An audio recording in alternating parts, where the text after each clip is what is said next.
Would you like to impress your friends with some shocking facts about history's most obvious false prophet? If so, have I got a list for you. YouTube's new and improved, more Sharia-compliant terms of service go into effect today, and what better way to celebrate than by wreaking a little historical havoc on the trust and safety team's favorite pet prophet. There are different kinds of facts about Muhammad. Facts about how dumb he could be, facts about how violent he could be, facts about how deceptive he could be, facts about how incredibly white he was, facts about how many slaves he had and what he did to the ones with vaginas and so on. But right now, you're going to learn my top 5 most disgusting facts about Muhammad. These are things that make you go... Things that make you go... Oh, am I right or am I right? Things that make you go... I think there should be some sort of reward for people who can make it through all 5 facts without vomiting. How about bragging rights in the comments section? Side note to the Muslims who are watching, I would love to see you explain fact number 1. Just remember, if you get mad, you're not getting mad at me, you're getting mad at the facts, all of which will be proven directly from your most trusted sources. So, defend your prophet, if you're able. Now, 4 out of the 5 nauseating facts you're about to ponder are unknown to almost everyone, especially to Muslims. Only one of them is slowly becoming common knowledge. This means that if you share these facts with your Muslim friends, 4 out of 5 of these facts will be almost completely new information to them. I would have liked to have this entire video be unfamiliar facts about Muhammad, but as much as I wanted to shine a light on Muhammad's secret pile of dirty laundry, I couldn't leave one somewhat well-known fact off the list. So let's go ahead and start with the one fact on my list that lots of Muslims and non-Muslims have heard about in the past decade or so. The number 5 most disgusting fact about Muhammad is Muhammad had sex with a prepubescent 9-year-old girl. We've been through the passages on Muhammad's relationship with Aisha 100 times, but just in case someone recently arrived here from the Andromeda Galaxy, let's read one. Sahih al-Bukhari, 5133. Narrated Aisha that the Prophet wrote the marriage contract with her when she was 6 years old, and he consummated his marriage when she was 9 years old, and then she remained with him for 9 years, i.e. till his death. The Muslim sources report that Aisha was playing on a swing when some women came to get her and take her to her husband. She was carrying her dolls as they led her to Muhammad's house, and we know how things must have unfolded once she got to his house. Clearly, he laid her down, took away her dolls, climbed on top of her, and forced his penis inside her. She didn't understand what was happening because no one bothered to tell her about sex. Frightened and confused, she cried because of the pain and bled all over her prophet's bed, but she tried to remain quiet out of respect for her new husband, who, in return, was endangering her life. Muhammad was more than 50 years old when he forced his penis inside his prepubescent 9-year-old child bride. But don't let that keep you from believing that he is, according to Surah 33, verse 21 of the Quran, a beautiful pattern of conduct. Glad we could get that one out of the way. Now for some fun. The number 4 most disgusting fact about Muhammad: Muhammad encouraged his followers to suck on each other's fingers. Islam is the only religion I'm aware of that promotes finger sucking. Sahih al-Bukhari, 5456. Narrated Ibn Abbas, the Prophet said, "When you eat, do not wipe your hands till you have licked it or had it licked by somebody else." Sahih Muslim, 5294. It was narrated that Ibn Abbas said, "The Messenger of Allah said, when one of you eats some food, let him not wipe his hand until he has licked it or had it licked." Why did Muhammad want his followers to lick their fingers and to lick each other's fingers?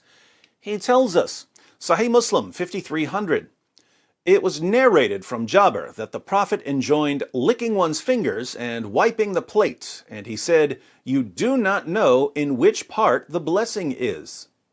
Muhammad goes through this in other passages. Long story short, Allah hides a blessing somewhere in your food, but you don't know where the blessing is hidden, so you should lick your fingers. If you want someone else to have the blessing, you tell him to lick your fingers. You'll be doing him a favor. You definitely don't want to simply wipe your hands on a napkin, because then the blessing will be on the napkin and Satan will steal it.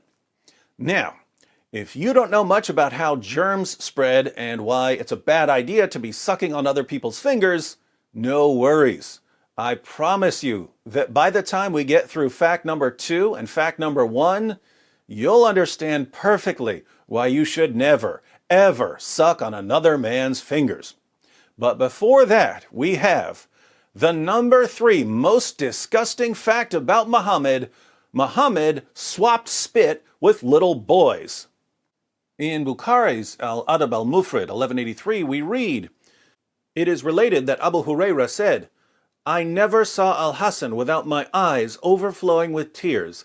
That is because the Prophet, may Allah bless him and grant him peace, went out one day and I found him in the mosque. He took my hand and I went along with him. He did not speak to me until we reached the market of Banu Kainuka. He walked around it and looked. Then he left and I left with him until we reached the mosque. He sat down and wrapped himself in his garment. Then he said, 'Where is the little one? Call the little one to me.' Hassan came running and jumped into his lap. Then he put his hand in his beard. Then the Prophet, may Allah bless him and grant him peace, opened his mouth and put his tongue in his mouth. Then he said, 'O Allah, I love him, so love him and the one who loves him.'" According to another hadith, Musnad Ahmed 16,245, Muhammad would suck on the tongues and lips of little boys. But fear not, he also guaranteed that if he sucked on a boy's tongue or lips, that boy's tongue or lips would never be tormented by hellfire. Creepiness factor 1,000,000. Now, if you're wondering whether you should let someone like Muhammad suck on your little boy's tongue, you should probably think carefully about the next fact. The number 2 most disgusting fact about Muhammad: Muhammad would have sex with 9 women and girls, but only take 1 bath. Sahih al-Bukhari, 5068. Narrated Anas, the Prophet used to go round, have sexual relations with all his wives in one night, and he had 9 wives. Sahih al-Bukhari, 5215. Narrated Anas bin Malik, the Prophet used to pass by, have sexual relation with all his wives in one night, and at that time he had 9 wives. So we're clear on the sex with 9 women and girls part, but check out the chapter heading of this hadith. Whoever had sexual intercourse with all his wives and then took 1 bath only. The Prophet Muhammad, history's greatest man, would have sex with 9 women and girls in one night in Medina, the armpit of Arabia, a city with an average high temperature of 109 degrees in the summer, but would only take 1 bath.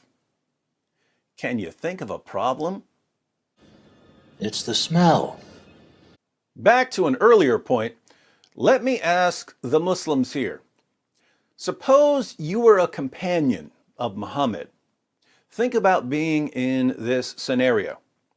One day, your prophet is having one of his sexathons, but he needs a little energy boost between wife number 5 and wife number 6. So he runs to the nearest food stand for some fresh hummus. Keep in mind, he's not taking a bath until he finishes all 9 rounds. He starts dipping some pita bread in hummus, but he gets hummus all over his fingers. He turns to you and says, "I'd like to give you a blessing. Lick my fingers clean." What do? Before you answer, there's one more fact on our list. The number 1 most disgusting fact about Muhammad: Muhammad was constantly covered in semen. Yeah, I said it. But don't trust me, trust his child bride, Aisha. Sahih al-Bukhari 232 narrated Aisha, I used to wash the semen off the clothes of the Prophet, and even then I used to notice one or more spots on them. Sahih Muslim 669, it was narrated that Aisha said concerning semen, I used to scratch it from the garment of the Messenger of Allah. Sunan Ibn Majah 537, it was narrated that Aisha said, I often scraped it, semen, from the garment of the Messenger of Allah with my hand. Aisha, the semen-scraping prepubescent child bride. In Islam, she's called the mother of the faithful. Sahih al-Bukhari 230. Narrated Sulaiman bin Yasser, I asked Aisha about the clothes soiled with semen. She replied, I used to wash it off the clothes of Allah's messenger, and he would go for the salat, prayer, while water spots were still visible. Muslims of the world, why was your prophet always covered in semen? Let me give you the benefit of the doubt and assume that it was his semen. Why was your prophet always covered in his own semen? Masturbation wasn't allowed, so that wasn't the source of the semen. Coitus interruptus was frowned upon, meaning that he wasn't allowed to pull out of his wives or sex slaves. So where was all of this semen coming from? The most charitable conclusion here, if I'm being very, very generous, is that Muhammad must have used his garment, even the garment he would wear to the mosque, as a rag to wipe off his prophet penis after having sex. That's the nicest conclusion I can draw. Trust me, the other conclusions I can draw are much, much worse. Being as charitable as possible, because I'm a charitable kind of guy, I can only conclude that your prophet would have sex with 9 women and girls in a single night, use his own clothes to wipe off his private parts and possibly his wives' private parts after each round, take 1 bath after the entire 9 rounds, and not wash his clothes. Then he would put his clothes on and get ready to head to the mosque. And Aisha, the semen-scratching child bride, would see the semen stains all over him, so she would stop him and try to scratch off or wash off as much as she could. Muhammad would then go to the mosque with wet spots still visible on his clothes. Would you want to be around this guy? Would you want to give him a hug and have his clothes pressing up against yours? Would you want to suck on his fingers? Would you want to suck his fingers clean after lunch? Would you want him sucking on your toddler's tongue? Would you want him marrying your prepubescent daughter?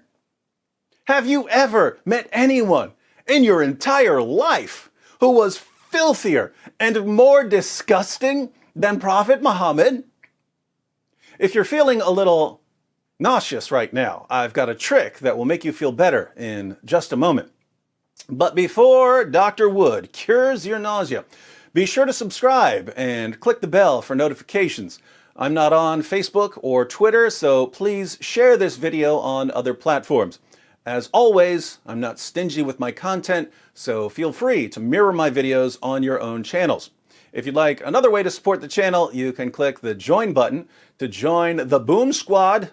There are other ways to support in the description box. In the comments, let me know if there are any other disgusting facts about Muhammad that I should have included on this list. If you're a Muslim, be sure to share with us how you reconcile your conviction that Muhammad is a wonderful moral example with the facts I've presented. Facts you're hearing for the first time, because, let's face it, your imams don't tell you this stuff. All right, Dr. Wood to the emergency room for a mass outbreak of nausea. What's the remedy for stomach problems?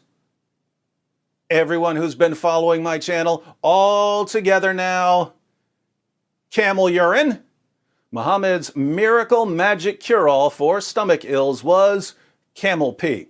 Of course, Muhammad told his followers that if you drank his urine, you'd never have an upset stomach again. Maybe I need to turn this into a top 10 list.